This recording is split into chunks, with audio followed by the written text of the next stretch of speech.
നമ്മളെ ലൈഫിൽ ചില ആൾക്കാരുണ്ടാവില്ലേ, നമ്മളെ എന്ത് കണ്ടിട്ടാ അവര് നമ്മളെ കൂടെ നിൽക്കുന്നതെന്ന് നമ്മൾ തന്നെ ഇടയ്ക്ക് ചോദിച്ചു പോകണ ചിലവര്. നമ്മളെ ഇംപെർഫെക്ഷൻസും പെർഫെക്റ്റ് ആക്കി മാറ്റണവര്, ജഡ്ജ് ചെയ്യാതെ നിങ്ങളെ ലിസൺ ചെയ്യുന്നവർ, എൻഡ്ലെസ് ആയിട്ട് ഒരു കണ്ടീഷനും ഇല്ലാതെ നിങ്ങളെ നിങ്ങളായിട്ട് ആക്സെപ്റ്റ് ചെയ്ത് നിങ്ങളെ സ്നേഹിക്കുന്ന ചില മനുഷ്യരുണ്ടാവില്ലേ. അറബിക്കില് അവര് ഹാദിയ, ഗിഫ്റ്റ് എന്ന് പറയും.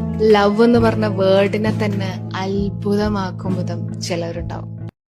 எப்படி வந்தாயோ புன்னகை தந்தாயோ, எப்படி வந்தாயோ என்னையும் கொண்டாயோ, கேளாமலே